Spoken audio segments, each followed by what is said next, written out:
தன் அழகுல காட்டுறதுனால அவனுடைய தொழில் அவன் காட்ட முடியும். அதே மாதிரிதான் ஒவ்வொருத்தருக்கும் உண்ண உணவு, உடுத்த உடை, நோயற்ற வாழ்வு, தேவைக்கேற்ப வருமானம், இது கண்டிப்பா எல்லாத்துக்கும் தேவை. அப்ப அதுக்காக போராட மாட்டேங்கிறான்.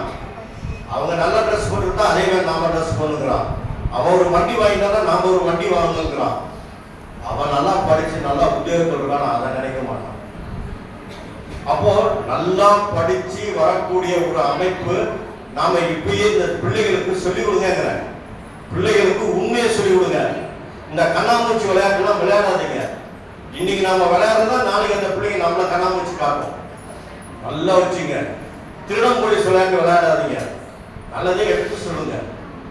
நல்ல விஷயத்தை அவங்களை வளர்த்துக்கிறதுக்கு நீங்க உறுதுணையா இருங்க. அவனை எப்பயுமே குழந்தைகளை நீங்க உங்க பையன் என்கிற உரிமையோட அவனை மிரட்டாதீங்க, உருட்டாதீங்க. அந்த உரிமையை நீங்க ஒரு நண்பர் மாதிரி பழகிக்கீங்க. அவன் தான் பிற்காலத்துல உணர்றான், ஐயோ நம்ம அப்பா இப்படி எல்லாம் இருந்தாலே நாம இப்படி தப்பே பண்ணியிருந்தாலும் உணர்றான். தகப்பன் செய்கின்ற தவறோ தாய் செய்கின்ற தவறோ பிள்ளைகளுக்கு தெரியாம இருக்க வேண்டும். இந்த நம்பிக்கை துரோகம் உலகத்திலே மிக பெருசு. யாரை நாம் ஏமாத்துகிறோமோ அது பின்னால் பல மடங்கு நம்ம முடியுது. ஒருத்தர் இன்னைக்கு 100 ரூபாய் ஏமாத்தினா அடுத்த நாள் 200 ரூபாய் அவன் இழப்பான். இது நியதி. எப்படி இரவு பகல், ஏற்றத்தாழ்வு, இன்பம் துன்பம், மேடு பள்ளம் எல்லாம் பார்த்துட்டு தானே வரும். அதே மாதிரிதான் நல்லது கெட்டதும் மாறி வரும். நீங்க எது செய்கின்றீங்களோ அது திருப்பி வரும். செவுத்துல அடிக்கிற பந்து மாதிரி எவ்வளவு வேகத்தில் அடிக்கிறீங்களோ அவ்வளவு வேகத்துக்கு திருப்பி வரும். மறந்துடாதீங்க. ஏன்னா குருமார்கள் இந்த கருமாவை சொல்லாத குருமார்களே யாருமே கிடையாது. டேய் ஒழுங்கா சூதானமா போய் கூடாதுன்னு ஐயா.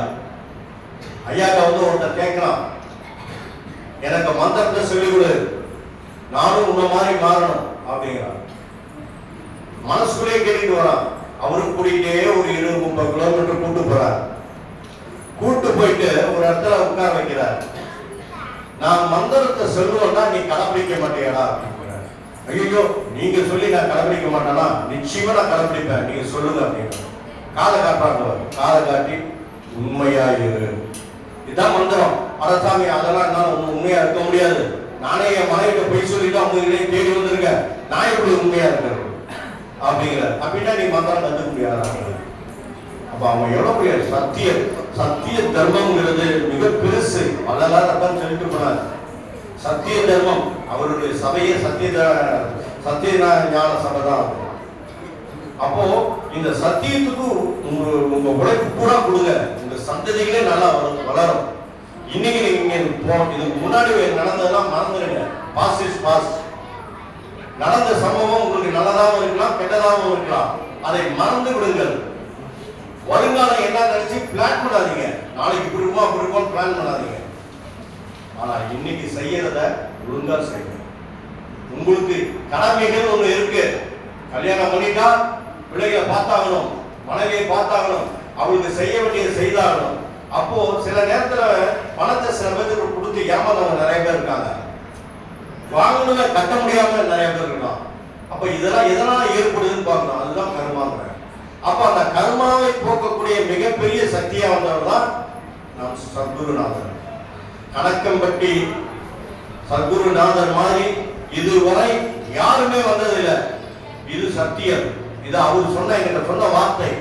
டே சாமி, இந்த படிப்பு இந்த நடத்தைக்கு இதுவரை யாருமே வந்ததில்லை.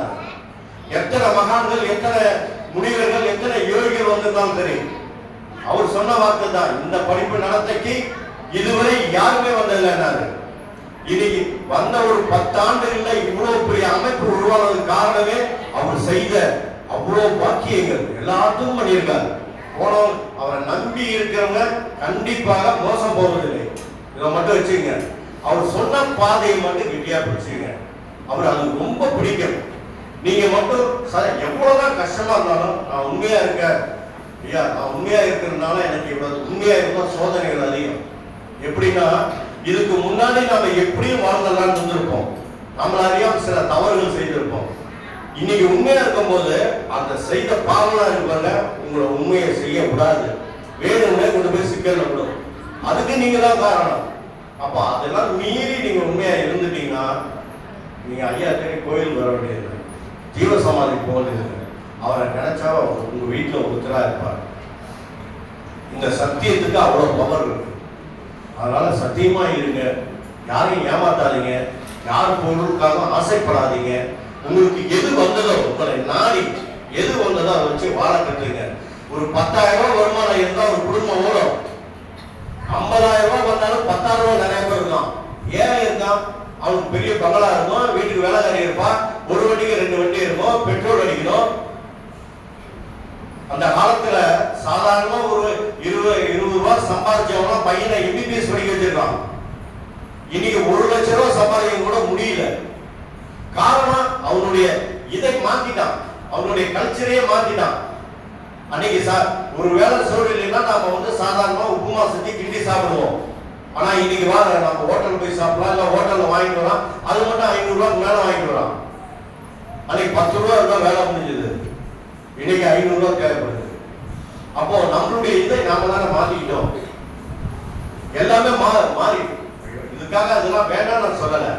உங்களுக்கு என்ன தேவையோ அதை வச்சுங்க. தேவைக்கு அதிகமாக எதையுமே செய்யாதீங்க. தேவைக்கு அதிகமா இருப்பது ஒரு காலத்துல நின்று அது கெட்டு போயிடும், இல்லைன்னா அது பிரயோஜனம் இல்லாமே போயிடும். உங்க தேவை அத்தியாவசியமான தேவைகளுக்கு போராடுங்க, ஐயாவை மனசுல போடுங்க, அவர் கூட இருந்து வழி நடத்துவார்.